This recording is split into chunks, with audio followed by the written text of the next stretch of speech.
everybody, how are you doing? I hope you're having an amazing time wherever you are, enjoying your post-Easter holidays if you happen to have any.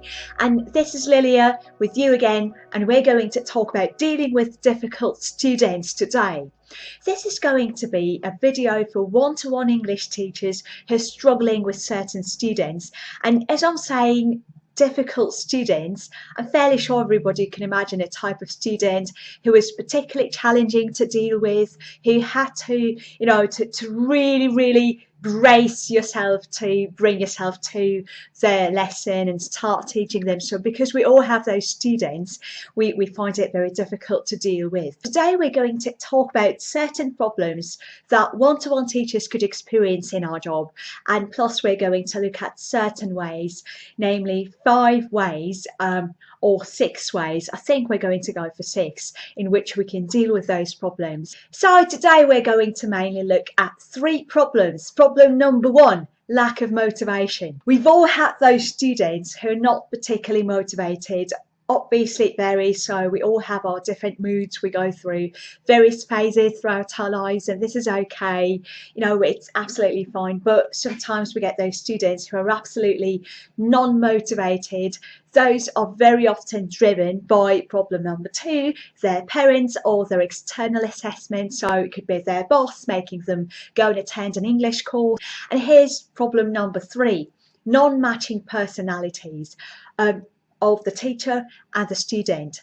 There's no universal approach that fits everybody, and I do believe it's in the nature of a teacher to be flexible and vary their approach a little bit, because I think it's really important to make your lessons both enjoyable and effective. And a teacher is a little bit like a psychologist, could be great for one person but could not work so well for another person, and we need to bear that in mind. So this video basically offers general solutions for those 3 problems: lack of motivation, external assessment, which may result in the lack of motivation, and non-matching personalities between a student and their teacher. If you have encountered any of those problems, or if you have encountered any other problems you'd like to learn more about, make sure you leave them in the comment section down below, and I'll make sure I deal with as many of your questions as I possibly can. Don't forget to give this video a big like and subscribe to my channel if you want to learn more about teaching English and learning English if you're in the middle of your learning journey. So here comes solution number 1. Vary your approach. Be flexible. Communicative approach is fantastic. It's absolutely great. But from a student's perspective, from my experience, I know that many students just don't get it. Theory is great, and you could do a number of courses, do your CELTA, receive lots of paper qualifications, but the skill of real teaching and knowing what is appropriate and what isn't so appropriate comes with practice. So sometimes, contrary to what many teaching methodologists might tell you, it's reasonable to translate with beginners. It's just the thing about one-to-one lessons, students don't have much time to relax between the moments when they have to speak to the teacher, whereas they can relax a little bit in class. So the level of pressure is slightly lower if you're surrounded by your peer students in a classroom. So in one-to-one lessons though, the focus on your student, so is the pressure. So can you just imagine how much pressure there is on the student, especially if they're not used to the classical communicative method in teaching English? So they might just, they might seize up, they might go a little bit shy, and it's your job to help them feel at ease, and by varying your approach and thinking of activities that might suit each particular learner, you're making your classes much more enjoyable, I promise you. So here comes solution number 2, study psychology. After I've learned a thing or two about psychology, I got better at understanding people, at empathizing with people. Psychology lets you understand why people may want to act in a certain way. We all have our diarrhea days, and we all have our congestion days, both mental congestion and physical congestion, and this is all right. So sometimes we're just under the weather, we're not willing to do things, and we're less likely to learn new things. Some lessons run better than others, and this is okay. There's nothing wrong about that, but learning about people's psychology may really help you, because you might know on which days you could push your student really hard towards their goal and insert a little bit of the tough stuff, meaning grammar, some abstract vocabulary and stuff, and on which days it's better to go very easy on your students and just be alright, be more of a friend, and just talking to your student in English about everyday matters and changing your plan a little bit. It has to do with being flexible too. So just learn about psychology. Solution number 3: find a balance between a mentor and a friend. My mum used to tell me that just in Soviet times, teachers used to be very strict and rigorous in their approach, and a teacher was a little bit like a parent who you were really scared of, and you were not supposed to argue with your teacher if you disagreed on anything they might have said.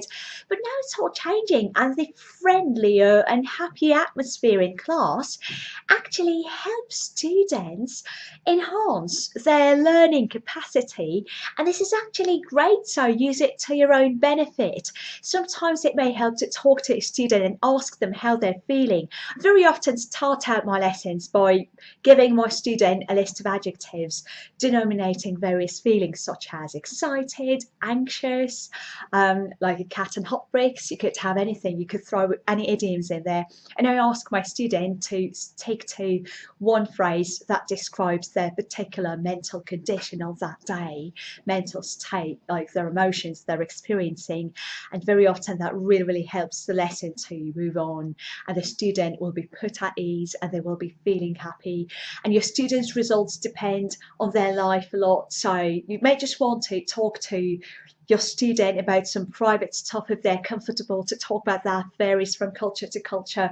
So being very sensitive to the atmosphere in class and distinguishing between the moments when you can be a student's mentor and when you can be their friend is a really crucial skill to obtain for a teacher. Solution number 4: show them you're fallible. Show them that you're a human, that you're not a machine, not a robot. So just show you're human. Some students love pointing out their teachers' mistakes because they want to look knowledgeable, right? So they want to look as if they know everything. Sometimes they just love being argumentative and cantankerous from time to time. And this is all right. If you show your students that you can make mistakes, you can use a dictionary to check the words you need, and there is nothing wrong about that. By your example, you're setting an example for your student that it's impossible to know everything, and that mistakes are right, and getting back and fixing your own mistakes by suggesting correct solutions is one great idea that might help you create a positive atmosphere in class. That's also going to help you to build a deeper contact between yourself and a student because you're showing them the real side of you. And this is really cool. That will help you alleviate the atmosphere of tension in class. Number 5, don't regard your students as a living or a walking wallet. Be honest as to what you can or cannot do with your students. Well, sometimes our stress is linked, very closely linked, with our lack of personal competence. Sometimes we just want to get the money so badly that we pretend that our competence is actually higher than it really is. For example, I can't do an American accent at all. So when people text me and say, "Oh, Lilia, can you teach me to do an American accent?" I go like, "Oh, no, sorry, I can't really, because I only specialise in British accents and I can't teach you to do an American accent." Although I know certain things which make an American accent American, I still cannot do one myself. So I don't think it would be right if I started teaching an American accent to anyone. So I'm being very honest, and I recommend that you're honest with your students as well. If you can't do something, all right, so be honest, be open about it, and tell your students, "Sorry, I'm not going to be of much help to you here.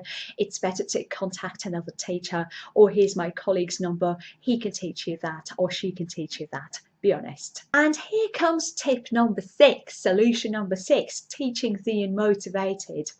So Well, actually, on this one, I had to talk to a colleague of mine. His name is Anastasia Sadikova. So thank you very much, Nastya, if you're watching this video. And Nastya is working with kids who are mostly driven by parents. So kids get motivated by their parents, and this is a classical type of external motivation. You may know this term from your teaching courses. This is the type of motivation that appears when you're not particularly internally motivated to learn a language, but you have to do so because there is someone else above you telling you that you need to do this.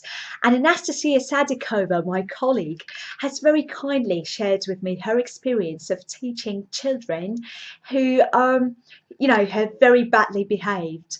So it's very difficult to get them focused, to get them concentrating on the subject, to get them doing the exercises they need, because there are so many interesting things they want to do in this world apart from English.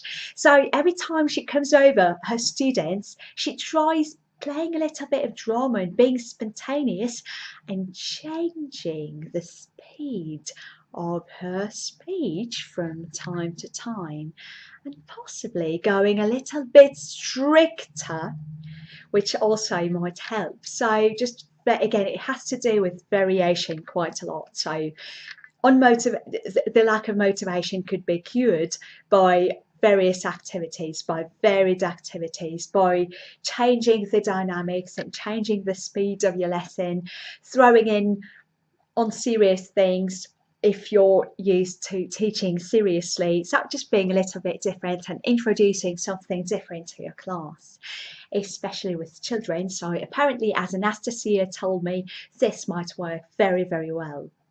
So those were my 6 major solutions for 3 big problems which we all encounter as teachers in our jobs.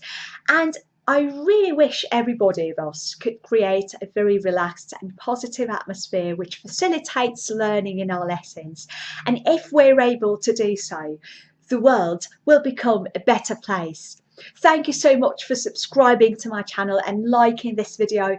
Don't forget to leave your questions in the comment section down below. And if you're feeling that you know anybody who can benefit from this video too, please share this video with your friends and your colleagues and your fellow teachers. That will really motivate me to create some other videos about teaching and about learning English. Thank you so much. I hope you have a super duper productive week or weekend or whatever you're planning to do. Bye bye. Thank you. I'll talk to you soon.